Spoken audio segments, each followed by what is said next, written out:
Good morning, or depending when you're watching this, good afternoon, good evening, or good night. My name's Ross, and as always told, I had a voice for radio. So today, I have got an exclusive to show you, ladies and gentlemen. An Yveltal car that has not been seen anywhere outside Japan. Although, maybe in the time it takes me to edit and render this video, it will be shown by somebody else. I don't know. At the moment, it's exclusive.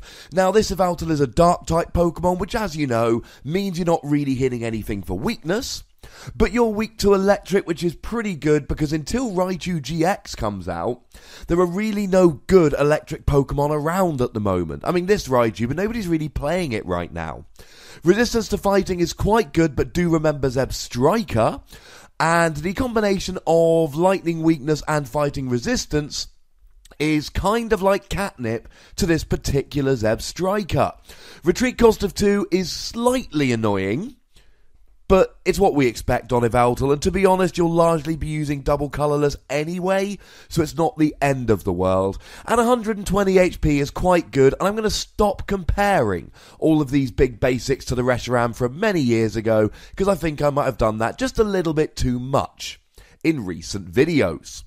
So, starting off, we're looking alright. How are the attacks? Well, first of all, double colourless energy. You get to do 30 damage and switch to the bench. Now, this is one of the classic hit and run Pokemon. Now, I mentioned this in my Reshiram video a couple of days ago, link in the description. And essentially, this is used to do some damage and then flick behind a wall, a blocking Pokemon. Now, Alolan Sandslash is about the best we've got at the moment. The reason Alolan Sandslash isn't good as a hit and run Pokemon, Stage 1, 2 energy attachments. Well, Yveltal is a basic, and it's 1 double colourless energy. Now, to be fair, most Dark decks are probably going to want to play basic Dark instead, but we've got a whole bunch of options. We'll get to those in a moment. Having the low energy cost on a basic means that this is viable as a hit and run Pokemon. Now, in terms of walls, Pokemon to switch behind, we are a little bit thin on the ground at the moment. We've got Reshiram, the one I mentioned a moment ago. Now, that's coming out in the same set as this one, which is the Shining Legends, coming out on October the 20th, and it's got the Outrage attack that the old Reshiram had. So you can force your opponent into either trying to get a one-hit KO, or you can hit them back harder than they hit you. And the bonus here is that this is all for colourless energy. The other wall you've got, who is both better and riskier, is Tauros GX. Because Tauros again uses colourless energy, yay! And Tauros hits harder. You've got 180 HP here rather than 130, which means that you can take more hits, which is good. Then you've got Rage, which is the same as Reshiram's Outrage. And then you've got Mad Bull GX that does 30 times the amount of damage counters on you. So they do 20 damage to you, you do 60 damage back. They do 70 damage to you, you do 210 back. The big downside of Tauros GX, of course, is that you give up 2 prizes, which is a very bad thing. Because if you flick into a wall that your opponent can then one-hit KO, you've done 30 damage and then fed your opponent 2 prizes, which is not ideally what we're looking to do in the Pokemon trading card game. The other option we've got is Wobbuffet. Stick Wobbuffet in the active and your opponent cannot use any abilities. Now, we've seen a couple decks recently do quite well with Wobbuffet, just sticking Wobbuffet in the active and just peppering your opponent with disruption cards like Crushing Hammer and Delinquent. Maybe in a deck like that you could use Yveltal to do 30 damage for just a double colourless energy. Either way, I quite like this attack. I think it's got some real potential as a hit and run attack. Don't forget, of course, that Choice Band means you're doing 60 damage to EXs and GXs, and then of course you've got Professor Kukui as well. Big downside, we've got the other Yveltal, which was reprinted as recently as Generations, meaning it's not going to be rotated out. And that means that for just 1 Dark Energy, you can do 30 damage and attach a Dark to one of your benched Pokemon, which might be a better single energy attack, especially given that most of the Darkrai decks are built around the Breakpoint Darkrai that does more damage for every energy you've got on the field. But that brings me on to Yveltal's second attack. Oblivion Wing, that's right. It's Oblivion Wing, but instead of a dark 30 damage, attach a dark energy to one of your benched from the discard. It's 90 damage. Attach a dark energy from your discard to one of your benched Pokemon. And it costs a dark and a double colourless. Now, how good is this? And the answer is, how much energy are you willing to put on Yveltal? Because Oblivion Wing at the moment, 30 damage, is a very low energy attack. Which means that you're doing 30 damage, you're accelerating energy, but you're doing 30 damage per turn. This, ladies and gentlemen, 90 damage per turn. Now, here you add a Choice Band and you're up to 120, Kukui you're up to 140. And don't forget we've got Reverse Valley as well, that stadium where if you place it correctly, because it's one of them, they're two-sided stadiums, does a different thing to each side of the board, your Dark Pokemon will do an extra 10 damage. And here, the theory is very simple.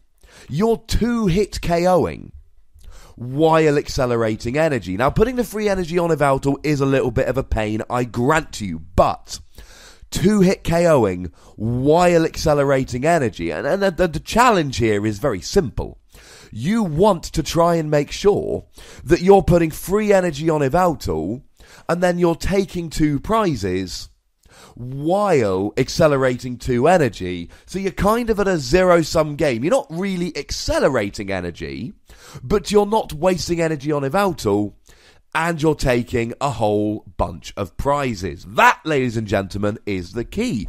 And if we look at the numbers here, they work very nicely indeed. 90 damage is enough to 2-hit KO something like a Drampa, or indeed an opposing Darkrai GX.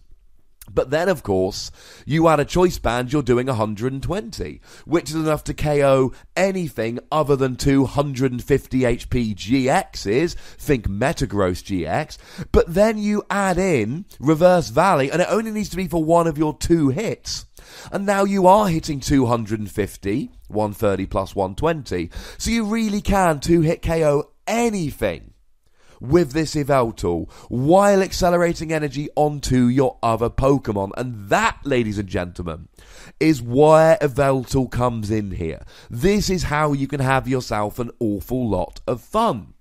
But we still need to look at this question of how do you accelerate the energy onto Yveltal himself.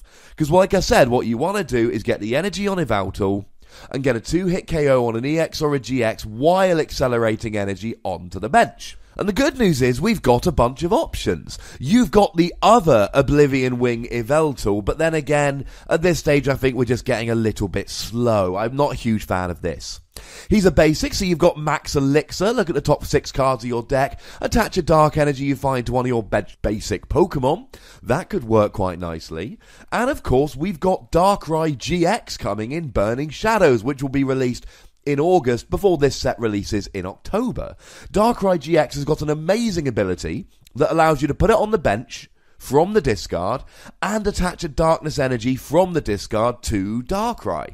So what you would do then is just play something like an energy switch to move the energy from Darkrai over to Yveltal. Now we've got a dark deck already made with Darkrai.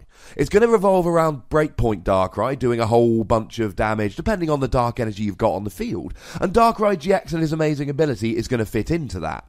The real question is, does this Yveltal have a place in this deck? Well, both the Darkrai's are weak to fighting and this Yveltal is resistant to fighting. That alone makes him worth looking at.